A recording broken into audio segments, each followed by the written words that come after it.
Hello বন্ধুরা, সবাই কেমন আছো? আমার আরেকটি মিনি ব্লগে তোমাদের সকলকে স্বাগত জানাই। এখন বাজে সকাল 6টার মতন, আর এদিকে সবাই মিলে রেডি হয়ে নিচ্ছিলাম। আজ দিদি শুটিং আছে, তাই তাড়াতাড়ি রেডি হয়ে নিচ্ছিলাম, 8টার মধ্যে ওখানে পৌঁছাতে হবে।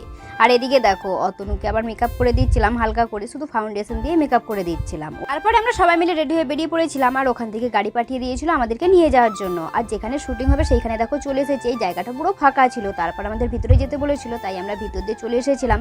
আর এখান থেকে আবার লিফটে করে উপরে যাচ্ছিলাম। পরে আমাদের একটা রুমে ঢুকিয়ে দিয়েছিল, আর এই রুমে ঢুকেই দেখি দিদির সাথে আরও যে দুজন খেলবে তারাও কিন্তু তাদের ফ্যামিলি নিয়ে চলে এসেছিলো আমাদের আগে। তারপর তাদের জিজ্ঞাসা করলাম, ওরা বললো যে আমরা বাড়ি থেকেই এসেছি, আমাদের কাছে বাড়ি, তাই আমরা বাড়ি থেকেই এসেছি। আমাদের তো দূরে বাড়ি, তাই আমাদের আগের দিন আসতে হয়েছিল, ওখানেই থাকা খাওয়া সমস্ত কিছু দিয়েছিল। তারপরে সবার জন্য টিফিন চলে এসেছিলো, আর টিফিনে ছিল ব্রেড, কলা আর ডিম। বর্মশাই খেয়ে চলে যাবে তার কাজে, আর আমরা এদিকে দিদির খেলা দেখবো। পর আমাদের সবাইকে ডাকা হয়েছিল, এখন আমরা সবাই মিলে নিচের ফ্লোরে যাচ্ছি দিদির খেলা দেখার জন্য। আর এখানে আবার আলাদা করে বসার জায়গা করা ছিল, সেখানে এসে আমরা সবাই মিলে বসে পড়েছিলাম। আর এই যে দেখো, লাখ টাকার লক্ষ্মী লাভ যে খেলাটা হয়, সেই মঞ্চটা কত সুন্দর লাগছে, দেখতে পাচ্ছ? খুব সুন্দর লাগছে কিন্তু দেখতেই মঞ্চটা। খানিকক্ষণ পরেই দিদিও চলে এসেছিল স্টেজে। এরপর তো আমাদেরকে ভিডিও করতে দেবে না, গেমটা খেলে নি, তারপর আবার তোমাদের সাথে দেখা হচ্ছে। পরে দিদি খেলে বেরিয়ে পড়েছে, আর দিদি খেলায় কি হয়েছে সেটা তোমাদের বড় ব্লগ ভিডিওতে বলবো। আর বড় ব্লগ ভিডিও কালকেই বিকেল 4টের সময় আপলোড করা হবে। বাট আমরা সবাই মিলে রুমে এসে ড্রেস চেঞ্জ করে নিয়েছিলাম, এরপর যাবো লাঞ্চ করতে। আর দিদি যাই হয়েছে তাতে আমরা কিন্তু খুবই খুশি হয়েছিলাম।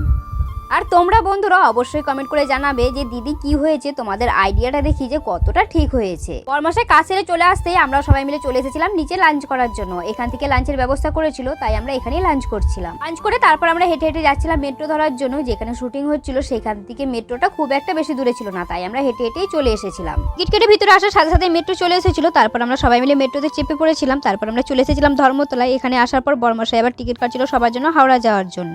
টিকিট কেটে তারপর আমরা এক্সেলেটার করে সবাই মিলে নিচে যাচ্ছিলাম মেট্রো ধরার জন্য। আর মাটির কত নিচে আমরা চলে এসেছি দেখতে পাচ্ছ। তার খানিকক্ষণ পরে মেট্রো চলে এসেছিল, আর আমরা সবাই মিলে মেট্রোতে চেপে পড়েছিলাম। আর এই সাইডে মেট্রোগুলো দেখতে পাচ্ছ, খুব সুন্দর, একদম ঝকঝকে। মেট্রো থেকে নেমে তারপর আমরা সবাই মিলে যাচ্ছিলাম হেঁটে হেঁটে ট্রেনের টিকিট কাটার জন্য। তারপর আমরা একটা জায়গায় বসেছিলাম, বর্মশাই আবার গেছিল ট্রেনের টিকিট কাটার জন্য। ট্রেনের টিকিট কেটেই দেখি ফোনে দেখাচ্ছে যে ট্রেনটা এখানে এসে দাঁড়িয়ে আছে, তাই আমরা সবাই মিলে এসেছিলাম ট্রেনে চাপার জন্য। আর ট্রেনে দেখতে পাচ্ছ একটাও কিন্তু লোকজন নেই। ট্রেনটা ছাড়বে 5টা 40-এর সময়, আর এখন বাজে 3:30-এর মতন। আমাদের এই 2 ঘন্টা বসে থাকতে হবে, তাই আমরা বাইরেটায় বসেছিলাম। অনেকক্ষণ পরে দেখছিলাম ট্রেনে কয়েকজন লোক হয়েছিল, ট্রেন ছাড়তে আর বেশিক্ষণ টাইম নেই। 40 বাজে ট্রেন ছেড়ে দিয়েছিল, আমরা আবার সবাই মিলে উঠে পড়েছিলাম ট্রেনে। তারপর মশলা মুড়ি এসেছিল, মশলা মুড়ি খেতে খেতে তারপর আমরা যাচ্ছি বাড়িতে। আর এদিকে আমরা সবাই সিটে বসেছিলাম। আর এদিকে দেখো, অতুনা ছোট নদের মেয়ে দুজনে মিলে আবার জানালার সাইডে যে একটা সিট থাকে, সেখানে বসে বসে দুজনে মিলে ফোন ঘাটছে। বাজে রাত 10টার মতন। এখন আমরা চলে এসেছি বিষ্ণুপুর স্টেশনে। তারপর আমরা নেমে ওখান থেকে হেঁটে হেঁটে যাচ্ছিলাম গ্যারেজে, ওখান থেকে বাইক নিয়ে তারপর আমরা বাড়িতে যাব। আজকে ব্লগটা এই পর্যন্ত। আজকে ব্লগটা কেমন লাগলো অবশ্যই কমেন্ট করে জানাবে। দেখা হচ্ছে নেক্সট ব্লগে।